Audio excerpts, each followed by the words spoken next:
Welcome to our channel. Suraj phone lift చేసి గుండె పగిలే నిజం తెలుసుకుని జోష్న చెంప పగలగొట్టిన సుమిత్ర. మరి సుమిత్ర జోష్న గురించి ఎలాంటి నిజం తెలుసుకుంది అనే విషయం తెలియాలి అంటే ఈ వీడియోని చివరి వరకు స్కిప్ చేయకుండా చూడాల్సిందే. జోష్న అసలు స్వరూపం సుమిత్రకు తెలియాలి అనుకునే వాళ్ళు ఖచ్చితంగా కింద కామెంట్ బాక్స్లో ఎస్ అని టైప్ చేయండి. ఇక వీడియోని లైక్ చేసి షేర్ చేయండి. కార్తీక దీపం అప్కమింగ్ ఎపిసోడ్స్ అన్నీ మీకు టైం టు టైం రీచ్ అవ్వాలి అంటే మా ఈ ఛానల్ని ఇప్పుడే సబ్స్క్రైబ్ చేసుకోండి. పక్కనే ఉన్న బెల్ ఐకాన్ని ట్యాప్ చేయండి. ఇక వీడియోలోకి వెళ్తే కనుక సూరజ్ ఫోన్ అయితే హాల్లో పెట్టడంతో ఫోన్ రింగ్ అవుతూ ఉంటుంది. అప్పుడే అక్కడికి సుమిత్ర వస్తుంది. కానీ సూరజ్ ఉండకపోయేసరికి చుట్టూ చూసి ఇదేంటి సూరజ్ ఫోన్ అనుకుంటాను, రింగ్ అవుతుంది, ఇందులో మమ్మీ అని ఉంది, అంటే వాళ్ళ అమ్మగారు ఫోన్ చేసినట్టున్నారు, నేనే తన గురించి తెలుసుకోవాలి, వాకప్ చేయాలి అనుకుంటున్నాను కదా, ఇప్పుడు వాళ్ళ అమ్మగారితో డైరెక్ట్గా మాట్లాడితే మనకు కూడా విషయం తెలుస్తుంది అని చెప్పి ఇంక సుమిత్ర అయితే ఫోన్ లిఫ్ట్ చేసిద్ది కానీ మాట్లాడకపోయేసరికి అవతల మాలిని ఏమో ఇంకా అప్పుడు మాట్లాడుతూ ఉంటుంది. హలో సూరజ్, మనం అనుకుంటున్నట్లుగానే, మనం ప్లాన్ చేసినట్లుగానే ఇక మన కలలు నెరవేరబోతున్నాయిరా. అతి త్వరలోనే ఆ శివనారాయణ కుటుంబం మొత్తం మన కాళ్ళ దగ్గరికి రాబోతుంది.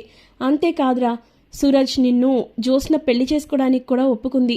ఇక జోస్నని కానీ నువ్వు ఒక్కసారి పెళ్లి చేసుకుంటే చాలు, ఆ కుటుంబమే మన కాళ్ళ దగ్గరికి వచ్చి పడుతుంది అని చెప్పి మాలిని మాట్లాడుతూనే ఉంటుంది ఇంకా సూరజ్ అనుకొని. కానీ సుమిత్ర ఏమో ఇవన్నీ విని షాక్ అయిపోతూ ఉంటుంది. ఈ మాలిని ఇంత దారుణానికి ఒడిగట్టిందా, అంటే సూరజ్ మాలిని కొడుక అని మనసులో అనుకుంటూ ఉంటుంది. కానీ ఒక్క విషయం గుర్తుపెట్టుకో సూరజ్, నువ్వే నా కొడుకువి అని, దక్షిణామూర్తి గారి మనవడివి అని విషయం ఎప్పటికీ కూడా ప్రస్తుతానికి పెళ్ళయ్యే వరకు శివనారాయణ కుటుంబంలో ఏ ఒక్కరికి కూడా తెలియకూడదురా. అలాగాని తెలిసింది అనుకో, ఖచ్చితంగా మన ప్లాన్ ఫ్లాప్ అవుతుంది. అందుకే ఈ విషయంలో మనం ఎంత వీలైతే అంత త్వరగా ఈ పెళ్లిని ముగించేయాలి అని చెప్పేసి అంటూ మాట్లాడుతూ ఉంటుంది మాలిని. జోష్న అంటే శివనారాయణకే కాదురా, సుమిత్రకు కూడా చాలా ప్రాణం. కాబట్టి మనం ఎలా అంటే అలా ఆడాలి అని అంటే ఖచ్చితంగా జోష్నకి నీకు పెళ్లి జరగాల్సిందే. ఇన్ని సంవత్సరాల పాటు వాళ్ళ మీద పగ ఎలా తీర్చుకోవాలి అని ఎన్నో రకాలుగా ప్రయత్నించాం. కానీ ఇప్పుడు ఆ కళ నెరవేరబోతోంది. మన శత్రువుల మీద మనదే పైచెయ్యి అవ్వడానికి ఇదొక అద్భుత అవకాశం సూరజ్ అని మాలిని అంటూ ఉంటుంది. ఒక్కసారి ఆ జోస్న నీ భార్య అవ్వనివ్వరా, అప్పుడు మనం ఏం చెప్తే అది చేయాల్సిందే. వాళ్ళ ఆస్తి పాస్తులనే కాదు, వాళ్ళ కంపెనీల్ని, ఇంకా జోస్న రెస్టారెంట్స్ అన్నీ కూడా మన పేరు మీదకి వచ్చేలాగా నేను ప్లాన్ చేస్తాను అని అంటది మాలిని.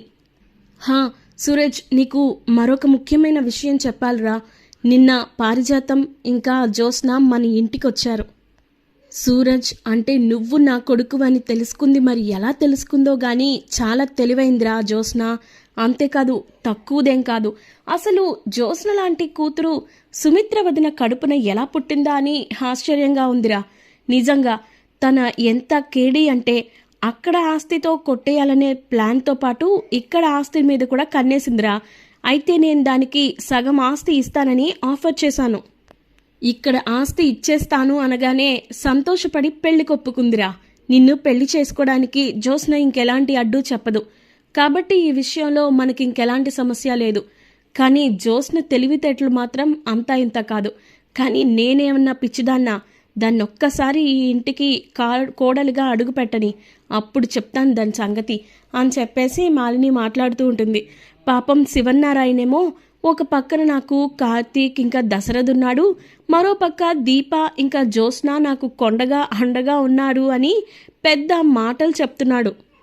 తన నమ్మకం ఇంకా ప్రేమ గౌరవం అని మాటలు చెప్తున్నాడు. కానీ ఇప్పుడు ఈ జోస్న ఇలాంటిది అని తెలిసి ఇంకా నాతో చేతులు కలిపి ప్లాన్ చేస్తుందనే విషయం తెలిస్తే చాలు ఆడి గుండె ఆగిపోద్ది అని చెప్పేసి ఇంకలా మాట్లాడుతూ ఉంటుంది మాలిని. ఇక ఆ మాటకి బాగా కోపం వచ్చేస్తుంది సుమిత్రకి. ఇక చాలు ఆపమాలిని, ఇందాకటి నుంచి నీ పొగడ్తలు, నీ మాటలు, నీ ప్లాన్స్ వినలేకపోతున్నాను. ఈ విషయం ఇప్పుడు నాకు తెలిసింది కదా. ఏంటి సూరజ్ నీ కొడుక? ఇంకెలా జరుగుతుంది నా కూతురుతో నీ పెళ్ళి? ఇంకా నువ్వు వేసే వేషాలకి, నువ్వు వేసే ప్లాన్స్కి కట్టడి అయినట్లే. నువ్వు ఇంకేం కంగారు పడకు. ఈ పెళ్లి ఎట్టి పరిస్థితుల్లోనూ జరగదు. నీ పగ ఈ జన్మలోనూ తీరదు.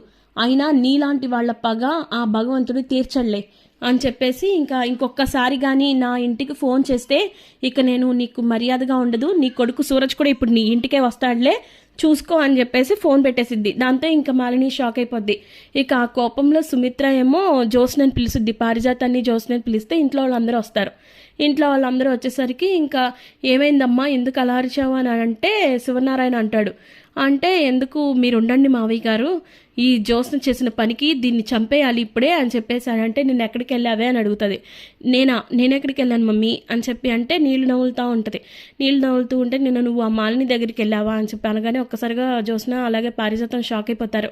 ఏంటిది ఈవిడికి మొత్తం నిజం మొత్తం తెలిసిపోయినట్టుంది, అయిపోయిందే జ్యోత్స్న, మనం బుక్ అయిపోయినట్టున్నాం అని చెప్పేసి ఇంకా అలా పారిజాతం స్లోగా గొణుగుతూ ఉంటుంది జ్యోత్స్నకి.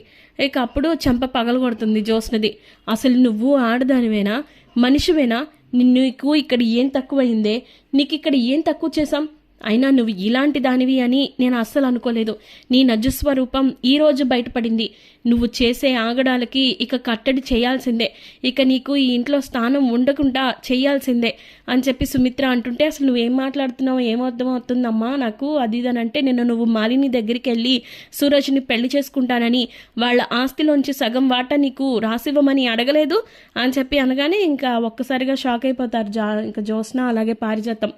అమ్మో మొత్తం తెలిసిపోయినట్టుంది అని చెప్పేసి ఇంకా షాక్ అయిపోతే ఇచ్చి అసలు నువ్వు మనిషివే కాదు, నీకు ఇక్కడ ఎంత బాగా చూసుకుంటున్నాను నేను, ఇంత దారుణంగా నువ్వు బిహేవ్ చేస్తావా, ఆస్తి కోసం ఏమన్నా చేస్తావా, ఇన్నాళ్ళు నువ్వు ఎన్ని వేషాలు వేసినా మేము క్షమిస్తూ వచ్చాము, కానీ ఇప్పుడు నువ్వు ఇంత దారుణంగా బిహేవ్ చేస్తాను అంటే మాత్రం నేను చూస్తూ ఊరుకోను, మావయ్య గారి ఇంటి పరువు మీదకు వచ్చే లెక్కనైతే అసలు ఊరుకోను అని చెప్పేసి ఇంకా జ్యోత్స్నని కొట్టిద్ది.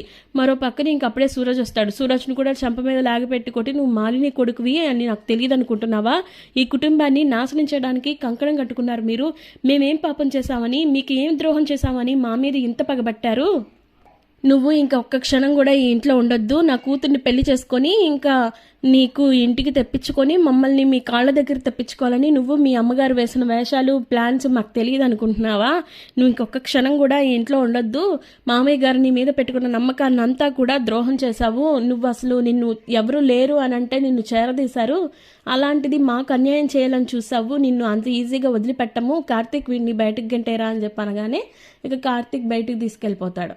ఇక మొత్తానికి జ్యోత్స్న ఏమో ఏం చేసిద్దో అని చెప్పి భయపడతా ఉంటే ఇంకోసారి జ్యోత్స్న ఇలాంటి వేషాలు వేసావు అంటే నీకు అదే ఆఖరి రోజు అవుతుంది ఈ ఇంట్లో కూడా ఉండవు, నువ్వు కన్న కూతురువి అని కూడా నేను చూడను అని చెప్పేసి ఇంకా అలా తిట్టేసరికి ఇంకా జ్యోత్స్న షాక్లో ఉండిపోతుంది. మరి జ్యోత్స్న త్వరలోనే సుమిత్ర కన్న కూతురు కూడా కాదు అనే విషయం తనకు తెలియాలి అనుకుంటే గనక కమెంట్ బాక్స్లో ఎస్ అని టైప్ చేయండి. అలాగే కార్తీక దీపం సీరియల్ అప్డేట్స్ అందరికన్నా ముందుగా మీరు చూడాలి అనుకున్న అప్డేట్స్ అన్నీ మీరు తెలుసుకోవాలి అన్నా మా ఈ ఛానల్ని సబ్స్క్రైబ్ చేయండి.